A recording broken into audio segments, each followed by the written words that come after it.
चलिए, आप लोग को क्या बोले थे कि हम ज्योग्राफी का ऑनलाइन क्वेश्चन कराएंगे। आप लोग शुरू से देखिएगा, वहाँ पे थोड़ा मिस्टेक हो गया था, सॉरी इश्यू के लिए।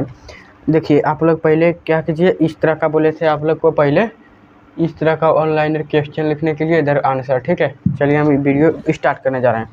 ऑनलाइन क्वेश्चन आप लोग लिखिए। भूगोल का पिता कहा जाता है हेरोस्thenes को कहा जाता है। आधुनिक खगोलीय जनक का किसे कहा जाता है? कोपरनिकस को कहा जाता है। पृथ्वी गोलाकार है, यह सर्वप्रथम किसने कहा? पाइथागोरस ने कहा था। मंदाकिनी का सबसे चमकीला और ठंडा तारों का क्षेत्र कौन है? Arrhenius nebula. तारों की आयु किस आधार पर ज्ञात की जाती है? तारों द्वारा मुक्त ऊष्मा के आधार पर। उसके बाद देखिए, सूर्य की ऊर्जा किस क्रिया से उत्पन्न होती है? नाभिकीय संलेखन द्वारा। सूर्य की सबसे निकट स्थित तारे परिक्रमा सेंचुरी की दूरी कितनी होती है? 4.24 प्रकाश वर्ष होती है। पृथ्वी अपने परिक्रमा ऑर्बिटल में लगभग कितने मध्य वेग से सूर्य चक्कर लगाती है? 29.9 किलोमीटर प्रति सेकंड। किसी ग्रह को अपने अक्ष पर घूमने की परिक्रमा तथा सूर्य के चारों ओर चक्कर लगाने की परिक्रमा को रिवोल्यूशन कहते हैं। दिन रात किस प्रकार के कारण होते हैं? दिन रात पृथ्वी के अपने अक्ष पर घूर्णन करने के कारण। ग्रह क्या है? ग्रह वे प्रकाशहीन पिंड हैं जो सूर्य के प्रकाश के प्रकाशित होते हैं। पृथ्वी किन ग्रहों के मध्य स्थित होता है? शुक्र और मंगल के मध्य स्थित होता है। आकार एवं द्रव्यमान के अनुसार सबसे बड़ा ग्रह बृहस्पति एवं सबसे छोटा ग्रह बुध है। शनि का घनत्व सबसे कम एवं पृथ्वी का घनत्व सबसे अधिक होता है। बुध का परिक्रमा वेग सबसे कम एवं तथा अरुण का वेग सर्वाधिक है। बृहस्पति तथा शनि पर कौन सी गैसें पाई जाती है? हाइड्रोजन, हीलियम तथा मीथेन CH4। हीरक वलय का दृश्य कब देखा जा सकता है? पूर्ण सूर्य ग्रहण के समय की परिधि पर। हीरक वलय वे दो ग्रह जिनके कोई उपग्रह नहीं है, बुध एवं शुक्र। जब 2 दिन और रात की अवधि बराबर होते हैं तो सूर्य की किरणें सीधे पड़ती है भूमध्य रेखा पर। हेल बॉल तथा हेली बॉल क्या है? पिच्छल तारा है। जीवन युक्त होने के कारण पृथ्वी को किस अन्य नाम से जाना जाता है? Green planet. बृहस्पति का वलय किस पदार्थ का निर्मित होता है? सिलिकेट का। जब एक महीने 2 पूर्णिमा हो तो दूसरी पूर्णिमा वाले चांद को क्या कहते हैं? Blue moon. टाइटन किस ग्रह का सबसे बड़ा उपग्रह है? शनि का। अरुण को सूर्य की एक परिक्रमा करने में लगभग कितना वर्ष लगता है? 84 वर्ष। सूर्य का जुड़वा तारा किसे कहा जाता है? नेमेसिस को। किस ग्रह के दिन का मान अवधि और उसके अक्ष के झुकाव लगभग पृथ्वी के एक दिन के मान झुकाव के समतुल्य है? यह कथन किस ग्रह से संबंधित सही है? मंगल ग्रह के। 1610 ईस्वी में बृहस्पति के उपग्रह की खोज किस वैज्ञानिक ने की थी? गैलीलियो ने। वे ग्रह जिनके चारों ओर वलय होते हैं, बृहस्पति, शनि, अरुण एवं वरुण। सबसे बड़ा ग्रह और चमकीला क्षुद्र ग्रह कौन सा है? सेरेस है। सौर परिवार का दूसरा सबसे बड़ा ग्रह कौन सा है? टाइटन है। सूर्य के प्रकाश मंडल का तापमान कितना है? लगभग 550 डिग्री सेल्सियस। चंद्रमा कब होता है? केवल पूर्णिमा को। शांति का सागर किस उपग्रह पर स्थित है? चंद्रमा पर। फोबोस एवं डीमोस किसके उपग्रह है? मंगल के। चंद्रमा के धरातल पर 2 व्यक्ति एक दूसरे की बात क्यों नहीं सुन सकते हैं? चंद्रमा पर वायुमंडल के अभाव के कारण। जब अर्धचंद्र होता है तो सूर्य, पृथ्वी तथा चंद्रमा के मध्य का कोण होता है 90 डिग्री सी। कृष्ण विवरण अंतरिक्ष में किस पिंड है जो किसी भी प्रकार के विकिरण को बाहर नहीं आने देता है? इसका क्या कारण है? उच्चतम घनत्व। जब किसी वस्तु को पृथ्वी से चंद्रमा पर ले जाता है तो उसका भार 1/6 हो जाता है। अगला क्वेश्चन, तारों को नष्ट होने के लिए कौन सी आकाशीय परिघटना उत्तरदायी है? कृष्ण विवरण, कृष्ण छिद्र सिद्धांत का प्रतिपादित किया गया था। एस चंद्रशेखर ने। सबसे चमकीला तारा कौन सी है? साइरस और डॉग्स स्टार। सूर्य ग्रहण कब होता है? केवल अमावस्या के दिन। ठीक है, एक निश्चित आकृति को व्यवस्थित तारों के समूह को क्या कहा जाता है? नक्षत्र। ब्रह्मांड में सबसे दूर स्थित तारा कौन सी है?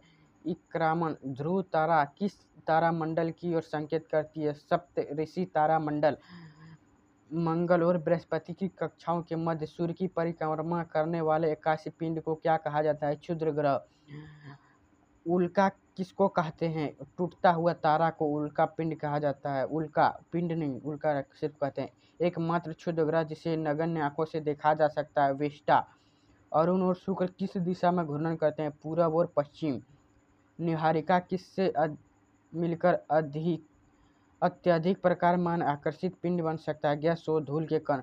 भारत के मंगलयान मिशन को किसके द्वारा प्रक्षेपित किया गया था? PSLV-25। महाविस्फोटक सिद्धांत संबंधित है ब्रह्मांड की उत्पत्ति से। महाविस्फोटक सिद्धांत का प्रतिपादन किया जॉर्ज लेमेत्रियर ने। वह गैलेक्सी को जिसमें हमारा सौरमंडल स्थित है, मंदाकिनी, आकाशगंगा, दूध मेखला। आकाशगंगा वर्गीकृत की गई है सर्पिलाकार गैलेक्सियों के रूप में। ब्रह्मांड वर्ष कहलाता है सूर्य तथा गैलेक्सियों केंद्र की एक परिक्रमा करने में लगाने वाला समय। हमारी आकाशगंगा केंद्र की परिक्रमा करने में सूर्य को समय लगता है 25 करोड़ वर्ष। तारे के विकास क्रम में सर्वप्रथम होता है प्रोस्टार का निर्माण। तारे का रंग सूचक है उसके ताप का। वह सीमा जिसके बाहर तारे आंतरिक मृत्यु निर्दिष्ट होते हैं, चंद्रशेखर सीमा। तारों के कारण घटित आकाशीय परिघटना है कृष्ण विवरण। कृष्णा छिद्र सिद्धांत का प्रतिपादन किया एस चंद्रशेखर ने। कृष्ण छिद्र एक ऐसा खगोलीय अस्तित्व है जिसे दूरबीन से देखा नहीं जा सकता। कारण कृष्ण छिद्र एक गुरुत्व क्षेत्र इतना प्रबल होता है कि यह प्रकाश को भी बच निकलने नहीं देता है। अगला क्वेश्चन, कृष्ण छिद्र अंतरिक्ष में एक पिंड जो किसी भी प्रकाश के विकिरण को बाहर आने नहीं देता, इस गुण को क्या कहते हैं? इसका बहुत उच्च घनत्व है। सुपर गोवा है। मुक्त मृत प्राय तारा। अंतरिक्ष में तारामंडलों की संख्या कितनी? 88।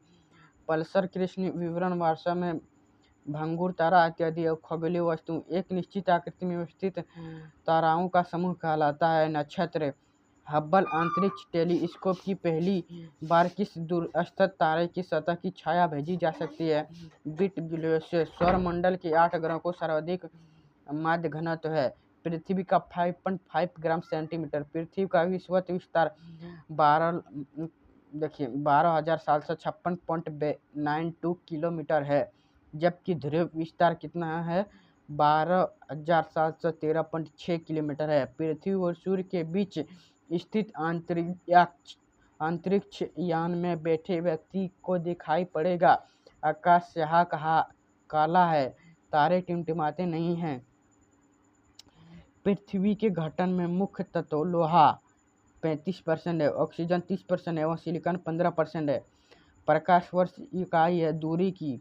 एक प्रकाश वर्ष में होता है 9.461 गुना 10 मीटर। माइनस होता है। तारों के मध्य दूरी ज्ञात करने की इकाई क्या कहते हैं? प्रकाश वर्ष सीमा। देखिए एक बार फिर सुन लीजिए, एक प्रकाश वर्ष में होता है, आप लोग गलत समझ लीजिएगा कि माइनस बोल दिया। -9.4 × 10⁶ होता है, लेकिन इसको 6 नहीं मान कर यहाँ पे मीटर में मान लिया, माइनस को आगे कर दिया। यदि किसी प्रक्षेप तारों को निश्चित से लंबवत उठाने देखता है तो वह विवर अवस्थित होता है विषुवत रेखा पर।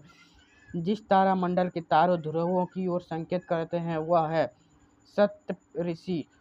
जब सूर्य, पृथ्वी एवं चंद्रमा तीनों एक सीधी रेखा में स्थित हो तो यह स्थिति क्या कहलाती है? व्युत्पत्तियोगी। चंद्रमा का कक्ष तल पृथ्वी के कक्ष तल से कितने अंश का कोण होता है? 5 डिग्री 90। पृथ्वी पर न्यूनतम तापमान वाला स्थान कौन सा है? वास्तोक स्टेशन, अंटार्कटिका। पृथ्वी की उत्पत्ति के संदर्भ में सर्वप्रथम तर्कपूर्ण परिकल्पना की प्रतिपादन करने वाला फ्रांसीसी वैज्ञानिक का नाम क्या था? कास्तेफ वफन। 1749 में। एम्फिलियन क्वांटम किस परिकल्पना के प्रतिपादक थे?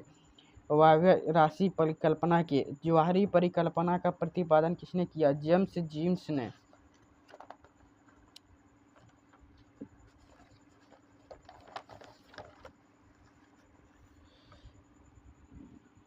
भूगर्भीय इतिहास के अनुसार वर्तमान का आध है फिनियस अफक क्या कहलाता है? हेलोसियस युग। 23.5 डिग्री उत्तरी अक्षांश रेखा कर्क रेखा कहलाती है। 23.5 डिग्री दक्षिण अक्षांश रेखा को क्या कहते हैं? मकर रेखा। दो देशांतर रेखाओं के मध्य की दूरी की 111 किलोमीटर होती है और दो अक्षांशों के बीच की दूरी 111 किलोमीटर लगभग होती है। दो देशांतर के बीच समय का अंतर 4 मिनट, अतः 0 डिग्री देशांतर 15 डिग्री देशांतर के बीच समय अंतर होता है 60 मिनट 1 घंटा। पृथ्वी के घूर्णन की वास्तविक अवधि कितनी होती है? 23 घंटा 56 मिनट 4 सेकेंड। 3 जनवरी को पृथ्वी सूर्य के निकटतम 14.7 करोड़ किलोमीटर स्थित होता है। यह स्थिति क्या कहलाती है? उपसौर और पेरिहेलियन। उपसौर या पेरिहेलियन की स्थिति में सूर्य पृथ्वी से दूरस्थ 15.2 करोड़ किलोमीटर स्थित होता है। यह स्थिति कब होती है? 4 जुलाई को। 20 या 21 मार्च तथा 22 या 23 सितंबर को दिन रात की अवधि ग्रहों पर सभी जगह एक बराबर होती है। यह तिथि क्या कहलाती है?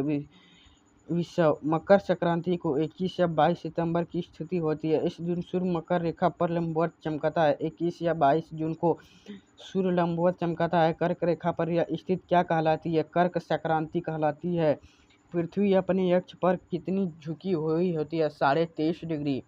पृथ्वी पर विभिन्न मौसमों के लिए जिम्मेदार पृथ्वी की परिक्रमा की गति होती है। पृथ्वी की उत्पत्ति के संदर्भ में न्यूनतम सिद्धांत क्या है? महाविस्फोटक सिद्धांत। पृथ्वी की आकृति को क्या कहते हैं? भू या भाग जियोड, जिसको जियोड कहते हैं। किसी मध्याह्न रेखा के ऊपर किसी नक्षत्र को दो गुजरने वाले अवधि को क्या कहते हैं? नक्षत्र दिवस। पृथ्वी की घूर्णन दिशा को क्या कहते हैं? पश्चिम से पूर्व। पृथ्वी की चंद्रमा की दूरी कितनी होती है? 3.84 लाख किलोमीटर। वर्तमान में सार्वभौमिक रूप से सौर कैलेंडर को अंतिम रूप से प्रदान करने वाला श्रेय किसका जाता है? पोप ग्रेगोरियस 13 को। चलिए अब अगला क्वेश्चन ऑब्जेक्टिव है। इसको थोड़ा आप लोग ऑब्जेक्टिव में मतलब 4 को आंसर करके है, उसको आप लोग थोड़ा देखिएगा। क्या मेरा शॉर्ट्स वीडियो में देखिएगा, उसको शॉर्ट्स वीडियो में दिखा देंगे आप लोग को। हम शॉर्ट्स वीडियो में दिखा देंगे, उस तरह से आप जो कर सकते हैं। मिलते हैं नेक्स्ट वीडियो में, तब तक के लिए जय हिंद।